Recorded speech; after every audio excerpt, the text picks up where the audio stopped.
Jerry Vera Jr. here. I hope you're enjoying the videos. Mafia Seat of Power. Want to follow us.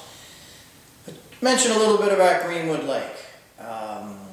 Greenwood Lake was a summer retreat, maybe not just in the summer, where local gangsters in the New York metropolitan area would go and relax. There were bungalows.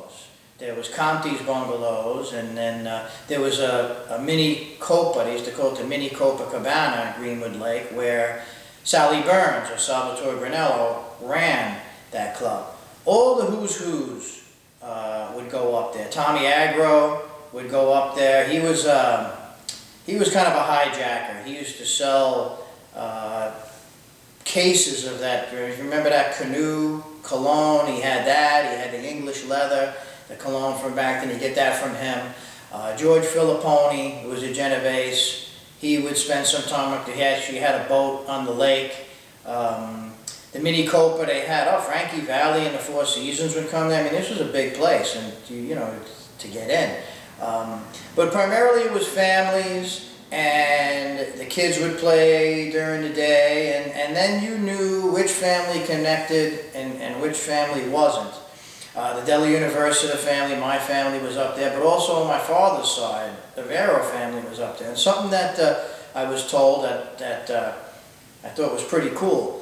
You had some heavy-hitting gangsters up there. There was one guy named Big Joe Ferdy.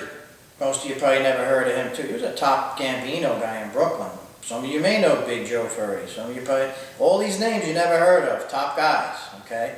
But anyway, what they would do, there were also legit families up there. But what I was told and what was interesting is that generation always respected the matriarch.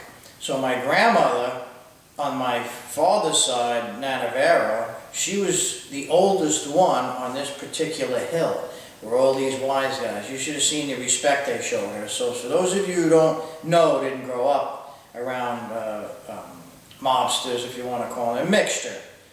They always respected the elders. They always did. That was that generation. Things have changed. But Greenwood Lake was, I'll get more into that. But it was a retreat. Your who's who were up there, and that was another place that, for whatever reason, I never read in any book.